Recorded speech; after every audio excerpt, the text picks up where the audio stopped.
네. 자, 이제 경제 쪽 우리가 다뤘는데 제주를 넘어서 전국, 전 세계적으로, 전 세계죠. 뭐 동남아도 뭐 세계, 일본 뭐 네이버 라인 문제. 자, 네이버 라인 문제 상당히 이거 제 봤는데 어렵더라고요. 네. 그래서 라인에 대해서 정말 열심히 공부하고 있는 이 고국장님 편향이 아니고 올바르게 좀 말씀해 주시죠. 이거는 뭐 그냥 있는 팩트를 갖고 얘기할 수밖에 없는 부분이고 예. 워낙 많은 분들이 알고 계셔서 저는 뭐 인터넷이나 언론지상에서 좀 다루지 않았던 부분을 한번 얘기해 보고 싶고요. 예, 예.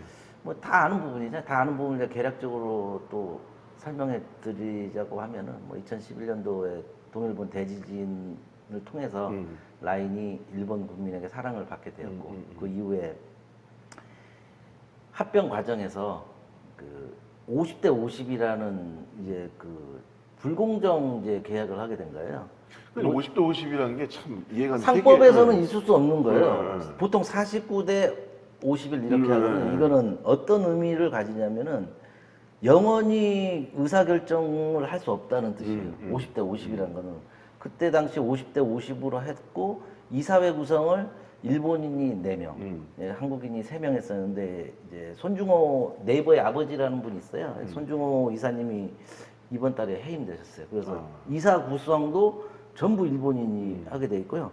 지금 최신 정보는 뭐냐면 이제 그 시행 명령을 내렸잖아요. 정보에 대해서 이제 법 제정을 했어요. 참여원에서 이번에 중요경제안보법이라고 이제 법을 통과해서 법으로 이제 제재하려고 하고 있는 거예요. 시행령이 아니고. 그럼 이제 진짜 네이버가 일본에 넘어갈 수 있는 이제 법적 근거를 마련하는 거예요. 주요 정보라 하면 이제 법에는 추상적인 게 있어요. 그게 가장 위험한 거예요. 그럼 이제 일본 정부가 판단했을 때 이제 중요 안보 사항이라고 생각하면은 국가에서 개입할 수 있다는 거거든요. 그렇게 해서 그런 부분이 상당히 위험한데 이 부분에서 우리 정부는 무엇을 해야 하는가 하긴 하였는데 되게 소극적 대응인 거예요. 그 야당 대표를 탄압할 때 같이 집요함과 온 국가 권력을 동원하는 그런 모습을 보였다면 국민들께서는 이렇게 하지 않았을 거예요. 지금 이제 애국운동으로 번지고 있거든요. 애국운동으로. 뭐 진영을 나눠서는 그렇지만은 이제 네이버를 살려야겠다는 애국운동은 뭐 저희 민주진보 진영에서 가장 저 강력하게 하고 있어요. 이런 부분이 정부 차원에서 나서줘야 되는데 정부는 이제 조금 뒤로 물러난 부분. 꼭 이게 선제적으로 대응해야 되는데 이재명 구속할 때는 뭐 선제적으로 하고 뭐 민주당 탄압할 때는 그렇게 국가 역량을 총동원시키면서 하는데 이런 부분에 대해서 국가 역량을 총동원을 해야 되는 거예요. 이런 부분에 참 안타깝고 기술 주권 찬탈이 가장 심하고 이제 여기서 이제 저 일반 언론에 다루지 않는 부분을 제가 다뤄줄게요.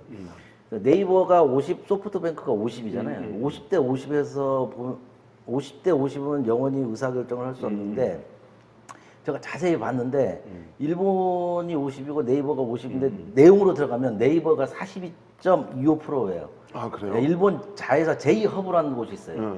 J허브가 7.75. 이 둘을 합쳐서 네이버는 50%인 거예요. 결국엔 그러면은 이제 일본 정부가 노리는 건 J허브의 7.75%를 내놓으라는 거예요, 지금. 이런 부분에서 아주 치밀하게 일본 정부는 대응하고 있고 또 이제 손정희 회장에 대해서 저도 직간접적으로 알아봤어요. 제일교파 아닌가요? 네, 제일교포고 그때 당시 왜 이러한 계약이 체결되었는가? 손정희 회장 하면 자본력이 뛰어나잖아요. 네. 이제 아시아권에서는 이제 또 IT의 아버지다. 네. 그리고 또 우리 한국계여서 이해진 창업자나 이제 다음 카카오 이쪽 거의 뭐 우리로 치면 형동생하는 정도 수준이에요. 그리고 또 자본력이 워낙 뛰어나다 보니까 처음부터 이제 조금 숙여서 들어간 거예요. 믿고. 그러니까 이렇게 복잡한 구조의 지분 구조를 가지면은 의심을 해야 되는데 워낙 절대적 지배자고 손정희 회장께서 그리고 이제 자본력도 많고 해서 그때 당시 알아보니까 라인을 통해서 이제 사업이 번창하고 있었어요. 2011년부터 했는데 이런 합병되게 된 계기가 네이버 페이가 있고 야후의 페이페이 서비스라고 있어요. 이게 격렬하게 부딪혔어요. 시장 쟁탈전을 하면서 부딪히다가 평화협정을 맺은 거예요. 왜 다 죽는다. 합병하자. 해서 탄생한 게 야후 야후 재팬? 네, 야후 재팬이 탄생하게 된 건데 이게 불공정 계약에 대한 부분은 그 손정희 회장님에 대한 영향력에서부터 시작된 거다. 그리고 두 번째 이 대목에서 가장 중요한 건데 우리가 이제 애국 운동으로서 이제 지키려고 하는데 가장 중요한 것은 창업자인 이해진 창업자의 침묵이에요. 원래 이게 운둔의 지도자라고 하더라고요. 근데 국민들이 이렇게 나서는데 아무 말을 안 해요. 그러면 두 가지 이유가 있어요. 정부의 눈치를 보거나 정말 팔고 싶다. 그러니까 일각에서 네. 특히 일본 누리꾼들이 왜 기업이 팔고 싶어 하는 걸 왜 정부가 막냐 그런 얘기가 있더라고요. 뭐 저 기업인들 보면 1세대 기업인들 보면 정주영 회장님이나 저 삼성 이건희, 유병철 이건희. 회장님 같은 경우 가만히 있겠어요. 이렇게 이런 사람 가만히 있겠어요. 근데 이해진 창업자는 아무 워딩을 안 하잖아요. 국민들은 살리려고 하는데 이 부분이 가장 관통하는 부분이에요. 이러다가 우리 민주 진보 진영과 의식 있는 국민들이 지키겠다고 라인 계속 가입하고 그런 사태도 벌어졌는데 갑자기 나 팔겠다고 못할 거죠.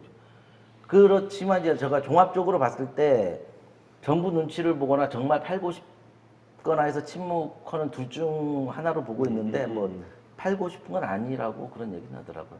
이게 시장가로 했을 때 이제 지분율로 했을 때 8조, 8조. 경영권 프리미엄으로 했을 때 10조까지 10조까지. 받을 수 있는데 지금의 이제 정상적인 구도가 아니잖아요. 일본 정부의 압박이 있는데 회사를 M&A함에 있어서 정상가를 받기도 힘든 거예요. 이게 도대체 무엇인가?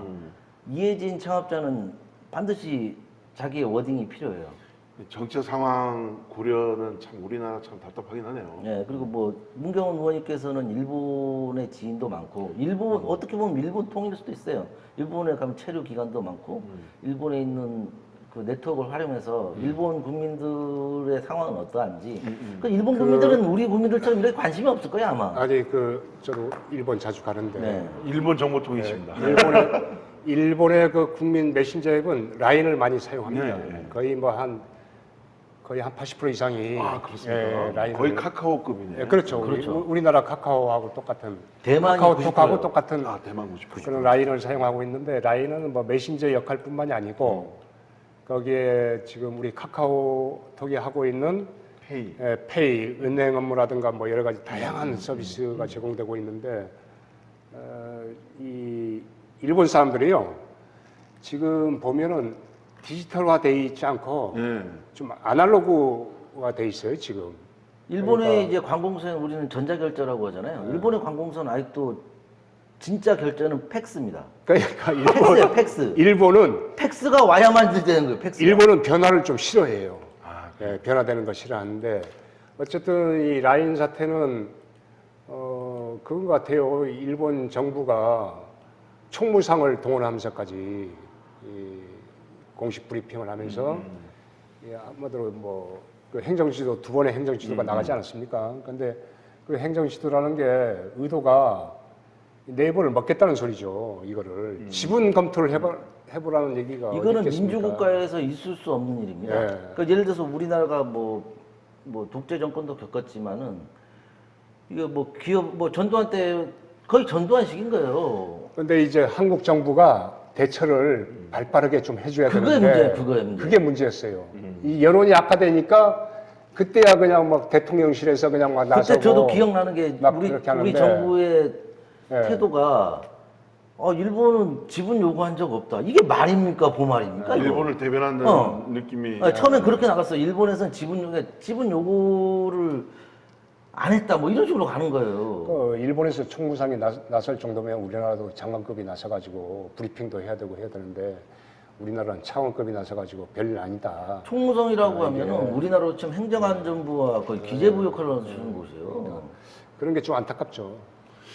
그 참 일본 같은 경우 저도 얼마 전에 갔다 왔지만 지금도 자판기에 동전을 넣어야만 네. 예, 음료수도 꺼내 먹을 정도로 네. 내가 혹시나 몰라갖고 지갑은 얇게 그 다음에 뭐 네이버 페이라든지 카카오페이를 가지고 가서 하려고 했는데 현금으로 바꿔야 돼요. 어쩔 수 없어요. 비싸. 예, 조금 맞아요. 예, 시골 같은 데는 아예 그게 안 됩니다. 식당에 가면은 카드가 안 되는 데가 많아요. 카드가 안 돼요. 네, 현금으로 결제해야 돼요. 예, 네. 그럴 정도로 이거에 반해 중국은 어마어마하게 이게 QR 코드 이런 거 잘 돼 있고 페이 잘 되고. 그런데 가장 중요한 게 네이버 라인이 왜 일본에서 갑작스레 커졌는데 그 배경을 좀 말씀해 주시죠. 그 초반에 말씀했잖아요. 2011년 동일본 대지진 발생했을 때 네. 엄청 통신이 다 두절됐어요. 통신이 다 두절되고 가족끼리 이상 가족이 생기고 하는 상황에서 그때 당시에는 우리가 이제 카카오하고 라인 국내에선 전쟁이 있었어요. 거기서 라인이 패했어요. 카카오가 승리했는데 그거를 보고 이해진 회장이 여기 그 전부터 이제 작업을 했는데 그 서비스가 들어가면서 일본 국민들은 라인을 되게 사랑해요. 라인 서비스에 대해서 이런 게 있구나. 국가 통신망이 마비됐는데 라인을 통해서 이제 막 이상 가족도 찾고 해서 이제 국민 메신저가 된 거예요. 국민 메신저가 되고 이제 라인 또 덧붙이자면 라인 플러스라고 있어요. 라인 플러스가 이제 해외 담당, 동남아시아 담당하는 곳인데 여기가 2억 명인 거예요. 2억 명. 그러니까 2억 명에 실질적으로 라인 플러스가 이제 회사는 이제 국내에 있는데 그 지분의 100%가 소프트뱅크 거예요. 대단. 라인 플러스가 이제 동남아시아를 담당하는 곳인데 이게 넘어가면 이게 큰 틀에서 봐야 돼. 산업의 이제 재편이 나온 겁니다. 이 일본이 무리수를 뜨는 거는 이제 AI 시대로 접어들지 않습니까? AI는 데이터 패권입니다. 이제 플랫폼을 통해서 이제 2만 명의 가입자가 있잖아요. 여기서 AI를 탑재해서 동아시아 시장을 다 이제 점령하려는 거거든요. 그런데 국가 차원에서 간 거예요. 우리 과거에 석유가 있었잖아요. 석유의 생산을 위해서 유전이 있다면 미래 AI 시대에는 이제 플랫폼인 거예요. 플랫폼. 그 플랫폼 우리가 만들었잖아요. 그걸 이제 강탈당하는데 그러니까 정부가 너무 소홀한 거 아닌가. 그 머리 좋은 분들이 미래 생각하고 만든 걸 이해진 창업자께서 보시는지 모르겠지만 빨리 본인의 입장을 표명해야 돼요. 국민을 바보로 만들 수가 있어요. 그러니까 팔 건지 아니면 네. 지킬 건지 정확히 이제 윤석열 정부도 떠났어요. 자기 회사의 결정을 자기가 못한다면 그럼 최상병 사건은 똑같은 거예요. 본인이 진짜 정부 때문에 눈치 봐서 한다고 얘기를 하든가 진짜 팔고 싶다면 제 가격 봐서 팔든가. 그런데 또 제가 알기로는 소프트뱅크 이제 모든 이제 산업 자본이 안 좋잖아요. 소프트뱅크도 이제 큰 회사지만 10조 마련하기가 만만치 않다고 하더라고요. 제가 일본에서 와이파이를 호텔 3박 4일 했는데 다 소프트뱅크입니다. 와이파이 자체. 그렇죠. 소프트뱅크가 진짜 이 소프트 인터넷 IT 쪽에는 강자다고 일본. 아니 또 우리 또 덧붙이자면은 이제 국장님이 알기로 소프트뱅크 하면 우리가 뭐 기술 기업 같잖아. 라인이나 그런 기업이 아닙니다. 엄밀히 따르면 투자 회사예요. 이거는. 론스타라고 하시잖아요. 여기는 그 야후를 갖고 있을 뿐이지 엄밀히 말하면 투자회사예요. 투자회사. 우리 제일 비교하기 전 론스타 같은 곳이에요. 얼마나 무서운 곳이에요. 기업 수익이 내면 기업 사냥꾼들이에요. 근데 그 계약에 있어서 그때 당시에는 불가피한 면이 있다고 하더라고요. 그때 당시는. 근데 어쨌든 라인 사태는 계속 이어지고 있고 네. 이 대표께서 자기 입장 대표인가요? 아니면 의장인가요? 정확히 의장이죠. 창업자. 의장이죠. 네, 네. 네, 오늘 제가 말씀드리는 거는 뭐 대중에 나오는 뭐 그런 부분보다 다뤄지지 않는 부분. 제가 우리 양 국장님한테 이제 미션을 받아서 라인은 제가 계속 360을 보초를 써가지고 우리 일간 제주 구독자들만이 알 수 있는 아까 말씀하셨듯이 50대 50이지만 그 안에 일본 제2허브라는 네이버 자회사가 있다. 그 자회사 7.75%를 이제 취득하기 위한 과정이 아닌가. 1%만 소프트뱅크가 먹어도 경영권은 넘어가는 겁니다. 지금 상태도 뭐 넘어간 거 아니에요, 거의. 처음 계약했을 때부터 경영권이 소프트뱅크에 있다고 보면 4대 3이면 4대 3, 그러니까 지분 관계가 5대 5인데 이사회 구성을 4대 3으로 했으면 이미 경영권은 소프트뱅크에 있었던 거예요. 기술에 관련된 부분만 이제 네이버가 담당했던 부분입니다. 자, 그리고 우리 맞습니다. 맞습니다. 네. 그까지. 일본 통이신 우리 의원님. 일본 분들은 정치나 경제 자신의 일만은 신경을 잘 안 쓰거든요. 우리나라하고 어떻습니까? 예. 그 일본 사람들은요, 그 정치에 별로 크게 관심이 없어요. 그러니까 뭐냐면은 좀 뭐라고 할까, 그 시스템에 의해서 움직이는 그 저기 체제거든요. 그러니까 정치를 또 세습하잖아요. 또. 예, 세습도 하고 그 다음에 일본 정부에서 시키는 대로만 그냥 따라가지. 뭐 이렇게 뭐 우리나라처럼 그냥 막 변혁, 예, 개혁, 변화하고 막 개혁하고 막 데모하고 아이고. 그런 그런 나라는 아니에요. 뭐 문경원 의원님께서는 뭐 일본 통이시고 일본도 자주 왕래를 하시는데 저도 뭐 책을 통해서 일본에 되게 관심이 많은 사람입니다. 그 일본 국민들이 온순하게 된 거는 이제 막부 정치 시대로부터 거슬러 가야 돼요. 이게 우리나라는 그 항쟁의 역사잖아요. 일본 국민들이 이제 워낙 이게 막부 정치가 오래 하다 보니까 국민들이 칼만 보면 무서운 거예요. 그러니까 정부나 권력자가 이제 너무 자주 바뀌니까 순응할 수밖에 없는 DNA가 된 거야. 순응할 수밖에. 그럼에도 우리나라 민초들은 저항을 많이 했잖아요. 그런 부분에 기인하지 않을까? 저 짧은 지식으로 얘기하고 있습니다. 애국심 발휘. 예, 아무튼 저기 우리 저 일본 정부가 그 하는 것만큼 우리 한국 정부에서도 강하게 좀 대처를 해야 되고 외국에 나가 있는 기업들을 보호해야 될 책임이 있거든요. 우리 한국 정부가. 근데 그런 측면에서는 조금 소홀히 한 측면이 있는 것 같고, 앞으로 이제 뭐 여론이 나빠지니까 막 대통령실에서 나서고 막 하고 있는데, 앞으로 계속 지켜봐야 될 것 같아요. 이 문제는. 그리고 제가 또 최신의 이제 기사를 보면 7월까지 이걸 결론 내라고 했어요. 7월까지. 어디서요? 일본 정부. 일본에서. 일본 정부에서? 7월이면 다음 달이요, 다음 달. 아, 다음 달인데 또 우리 정부에서는 뭐 일했다고 하더라고요. 시간을 좀 벌어줬다.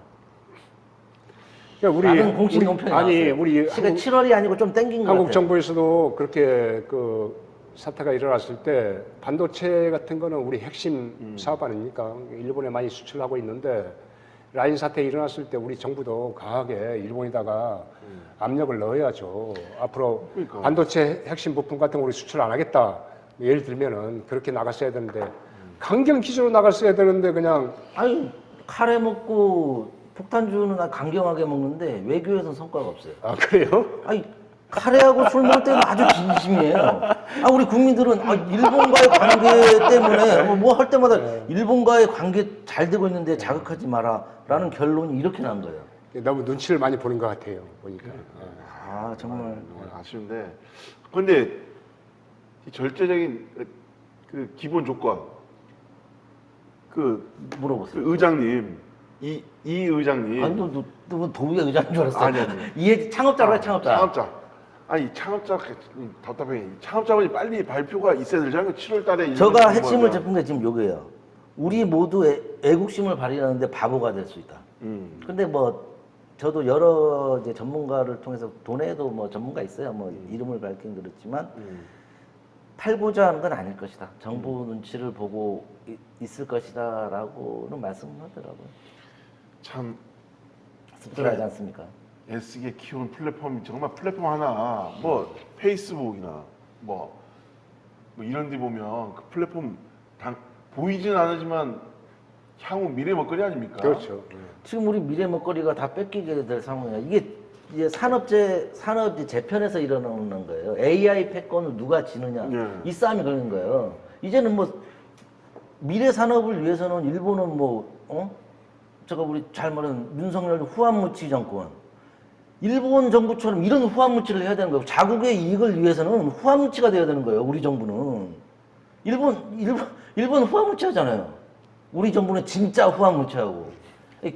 제가 정권에 대해서 딱 말해주고 기괴한 정권이다. 기괴한 정권이다. 앞으로 그러니까 우리 기괴하다는 말은 보통의 상식에서 일어나지 않는 일들이 계속 일어난다는 거예요. 지난 2년이 그렇고 앞으로 2년도 그러할 것이다. 3년을 조금이라도 이제 단축해보고자 하는 마음. 그게 살 길이다. 그렇게 생각합니다. 예. 마지막으로 뭐 하실 말씀 있으시죠? 뭐 별다르게 할 말은 없고요. 라인 사태에 대해서는 우리 제가 라인 사태를 계속 고쳐올 수가 고국장이 없어요. 저한테 계속 물어보세요. 엄청나게 연구를 많이 했네요. 네, 라인을 살려야만이 우리 민주당의 살 길이다. 고석준 라인도 국장이 지켜야 하잖아, 라인도. 엄청나게 공부를 많이 했고 잘 아시는 것 같아요. 그리고 뭐 일반적인 채널에서 볼 수 없는 내용을 이제 일간 제주를 통해서 알려줘야 되니까. 아니 문 의원님 같은 경우는 일본에 워낙 많은 지인이 있기 때문에 일본의 소식을 좀 전해주시죠. 일본 다음에 저 일본에 있는 일본 국민들은 크게 관심이 없어요. 저도 그렇습니다. 일본 정부는 관심이 많은데 일본 국민들은 이번에 그 아는 그래도 경제 쪽인데. 오사카에 아는 분한테 전화했더니 뭐 크게 관심이 없더라고요. 별로 우리나라 국민이 좀 그런 애국심이 좀 많아요. 예. 그거 보면 정치인은 일본에서 정치하는 게 제일 높겠네요. 예. 마지막 스트런 말로 해갖고 이제 마무리하겠습니다. 시청자 여러분, 독자 여러분 고맙습니다. 네, 감사합니다.